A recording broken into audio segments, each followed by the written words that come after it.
and gentlemen, hello, Ashley. How are you this evening? Hi, I'm good. How are you? I'm so happy to be here with you. Oh, I'm so happy to have you. I'm so happy to have you. I'm good. Been running a ripping and running.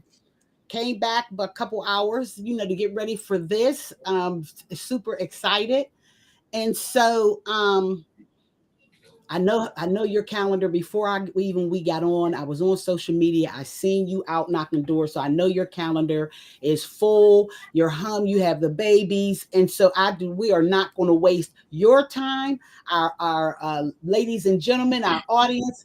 We are going to get to it right now.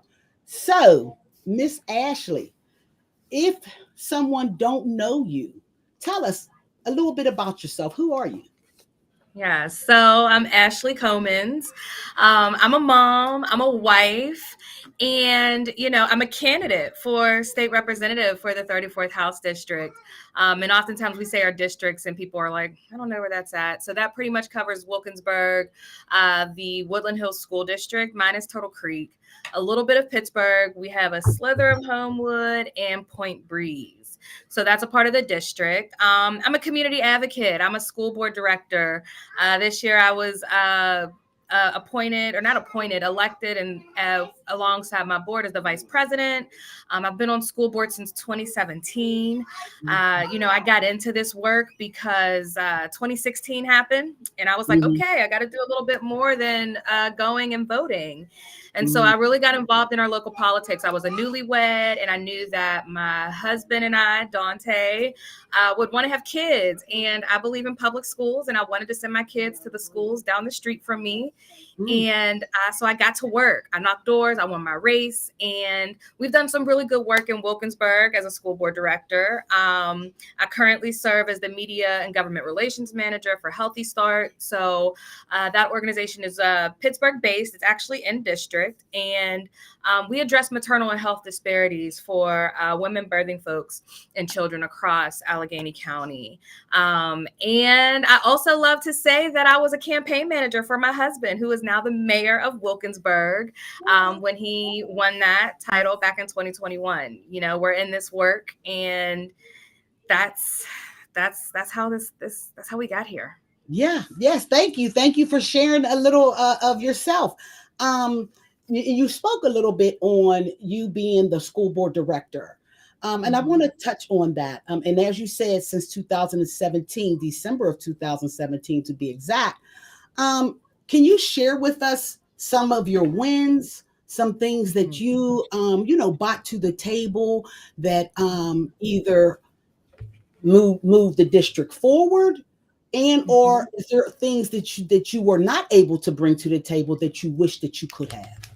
hmm Yeah. So when I first ran for school board and I knocked doors, and my family is from Wilkinsburg, so all of my life, everyone always talked about high taxes in Wilkinsburg. So that was one of the top priorities. I think once I got into this work was a top priority for myself and my school board colleagues. So one of our biggest wins is that we've been able to lower our taxes in Wilkinsburg 6 mills since Mm, 2017, which we know is a big relief for our community. And so we did that. What I'm also really proud of is when I first got on school board, we were under the leadership of Dr. Linda Iverson. We restructured our two elementary schools. Unfortunately, across the state, we're consistently seeing schools close down. So in our district, we only have two elementary schools, and we previously had two pre-K to 6 buildings, and it just didn't make sense. So we mm, restructured to a primary and an intermediate building where we have pre-K to 2 in one school, which is Kelly Primary, and then 3 to 6 in the other, which is Turner Intermediate. When I got on school board, that was very familiar for me because I graduated from Woodland Hills. And when I went to Woodland Hills, we had a primary, intermediate, junior high school structure. So for me, it made sense. And I think it's been a really good benefit for our schools to really streamline the way we are collectively educating our kids with early learning. And then when we're preparing them for middle school, in addition to that, we also successfully completed the renovation of the elementary school that I started my learning at, Turner Intermediate. And that was one of the biggest wins. I'll never forget when we opened up the new renovated building, and the kids, we had the open house, and the kids ran up and literally screamed, "They did this for us." And it was like, yes, right, we did do this for them. And I think it's a testament to, when you show the young people that they know when people care about them. And so the decisions that we've been making for our schools reflect that. We do still have a lot of work to do. In no way, I think that's just something, we're not perfect. So there are some things that I know we are working towards. We've had, an increase in Hispanic students in our school district. And so we're doing work to make sure that we can better serve our families. And separate from that, what we also did with our kids, and this was during my husband's term on school board, we added Spanish for our kids, pre-K to 6, because with our partnership with Pittsburgh Public Schools, our kids weren't able to get into all the magnet programs because they didn't have that language. And so we added that to the curriculum so that we can, give our kids at least the background and the work needed to even apply to certain schools within the magnet program. So those are just some of the wins that we've had, and we're continuing to build on that. Wow. You know what I really, really appreciated, what I just heard you say, is how the kids knew that it was for them, and that what I hear is, so there's so many times that we, us as adults, we have so many conversations about them without them. So this truly tells me that they were involved in this, in this innovation and redesigning of the school. And so I really, really appreciate that, Ashley. Mm-hmm. So why state rep? So, we've had a lot of things happen since I first ran for school board. The year following that, in 2018, we saw a political revolution begin to spark here in Allegheny County. And this particular seat was the catalyst for that. And we have seen this particular district move in a way that has centered a progressive space, right? We see that young people, Black, white, brown, old, young, very, very diverse group of people, time and time again have shown that they want something different. And so this district wants a visionary. And I believe that right now, we unfortunately have taken a few steps back. We are currently seeing some of the politics that we have left behind.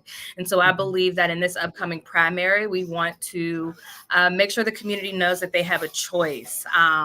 We want to give this seat belongs to the people. I believe that this office should be the center and the focus for organizing and mobilizing in our communities, increasing, folks who want to get engaged and want to be involved. We can't expect people to just wake up and say, "Oh, I'm going to pay attention to this." Like, no, we've got to go to the people, meet them where they're at. And I think we are still doing the work when we're thinking about advocating for working families. We're advocating for healthcare access. We're advocating for fairly funding our public schools, right? We know that the Commonwealth Court has said it. We are not constitutionally funding our public schools. This is a fight that we are still in.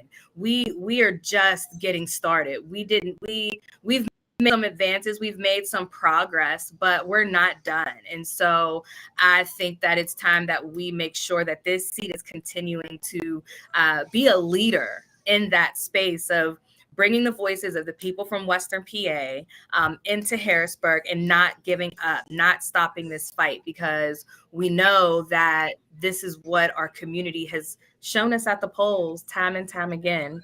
Whether we want to talk about our new county executive, or we want to talk about, we've done this work together, Terry, right? The Court of Common Pleas, when we elected those 5 women to the Court of Common Pleas, my goodness, that I think those are the moments to show that we're ready.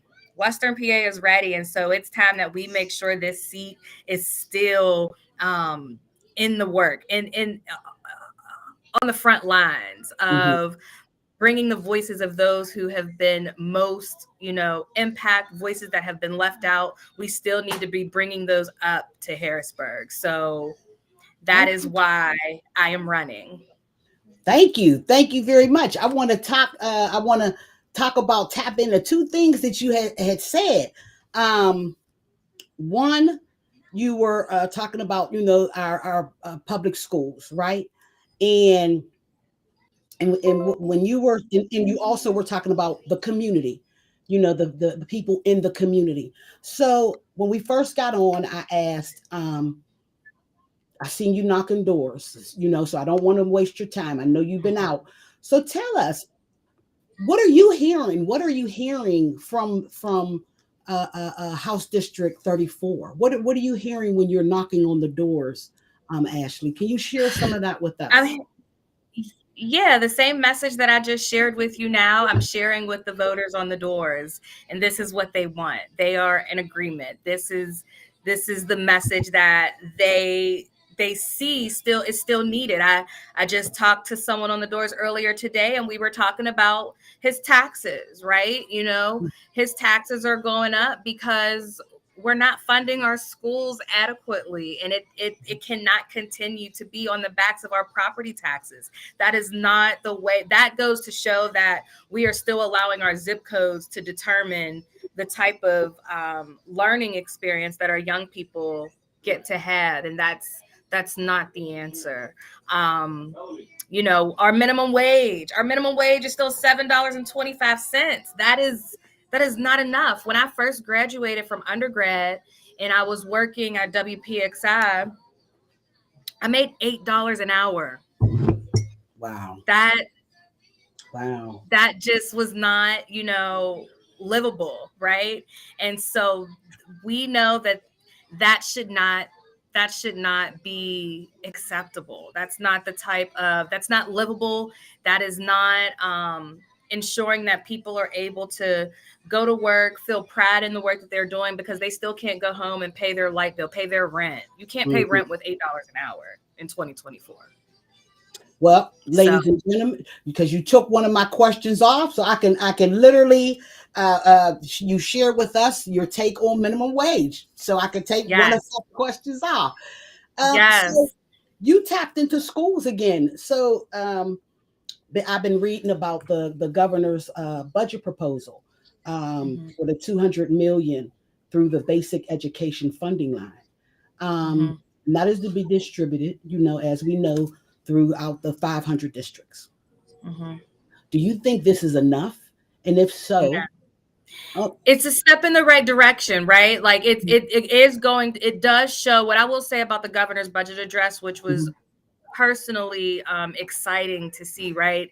Not mhm, only from the conversation around investments into public education, but also when we're talking about the experience of our young girls when they're in school and needing access to period products, right? mhm, Like, I don't know if we've ever seen a governor talk about girls and their periods before, right? And I think that goes to show that the work we're seeing happening on the ground, the conversations that we're bringing to the forefront and making sure these voices are being heard, is being mhm, reflected in where our investments are going when we see the governor's address. So I know that the governor sees that we need to be putting investments into our public schools. mhm, But I also think that that's a start. I don't think that that's it, right? And I think that's how we see that that's where the investments are going right now. And so how do we continue to increase that, grow that? What does that look like? We need to start somewhere. So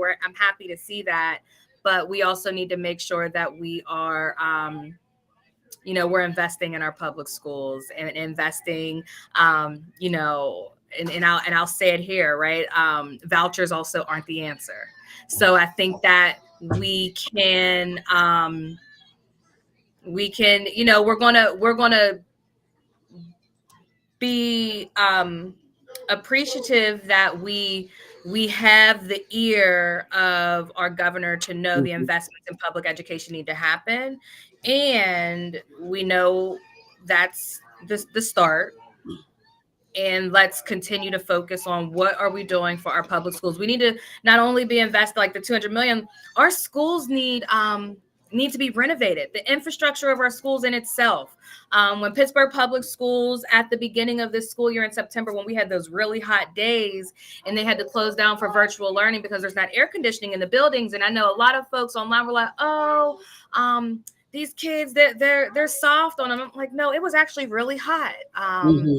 And without air conditioning in those buildings, it wasn't safe. And again, our property taxes aren't going to fix that. We need Thank, investments in the infrastructures for our schools, and that needs to come from Harrisburg. thank you. Thank you so much. Thank you very much. And also I see I notice you're looking where the noise is. Listen, we know you're home, you're with family. We, like, as I already said, I saw on social media what your day looked like. And so I knew Mm-hmm. what questions I was going to come with. So please be comfortable. We're Yes, all family. that was that was Bo with his cars on the wall. Yes.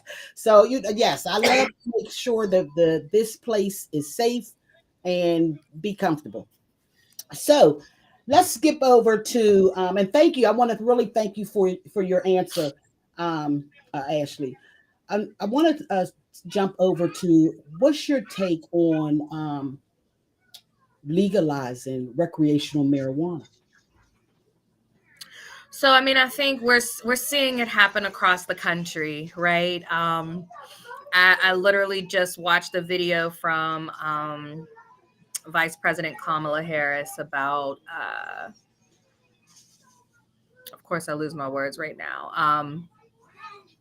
We need to get with the times. Hmm. Hmm. It would be we know that it would be a huge source of additional funds Hmm. for the state, and we've got work to do because we've got a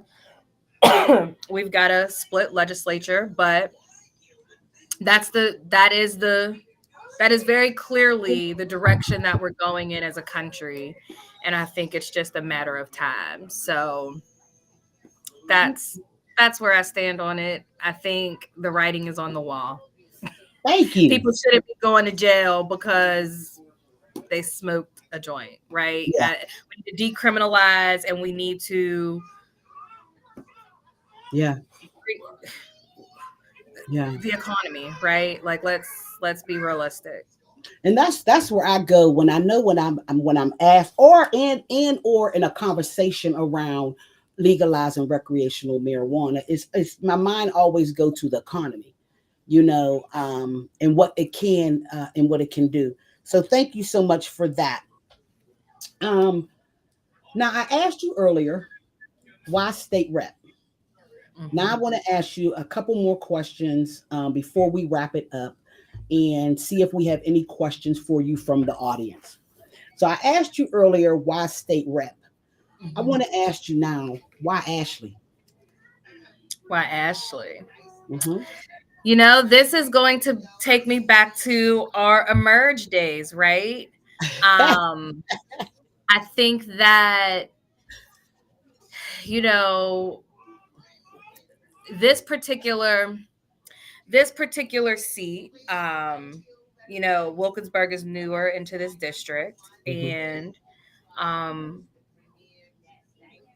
there hasn't been someone else that I have seen post Summer Lee, right? Hmm. Who I think who has put themselves out to be that Hmm. leader that's needed. And so it was just that moment of, if you don't see anyone else, then that means it's you. Mm. And I also believe that, again, I am in this race because the work I have done, the fight in the front line of this fight that we have been on over the past several years Hmm. must continue. And this particular district, this is my home. I have been born and raised here. I knocked on doors today, and I literally would tell people I used to play a couple doors up the street because so and so lived here, and they're like, "Oh yeah," and Yeah. this is my home. This is the community that raised me to be the woman that I Mm. am today. And it's personal as a mother, as as a Black woman, when we see the things that are changing within our communities, when we have been able to witness representation actually look and reflect the communities that they serve. It is important that we don't forget that. It is important that we have someone who is going to be, that inspiration for the community, right? Because the community has to, I don't know where her father went. Maybe downstairs or in the back. I know he didn't leave you though, okay? This is real life. Okay. Yes. Okay. And I said yes, but I don't see him anywhere. Okay. I'm going to send him a text message, okay? Okay.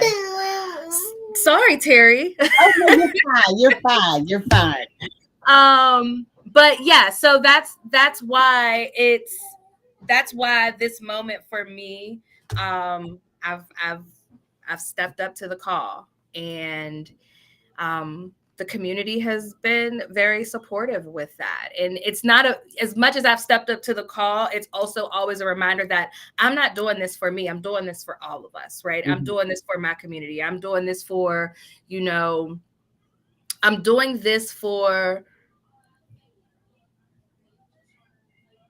people in the community who for too long have felt left behind, left out, and not brought into this work. They're not in the back or downstairs. Daddy?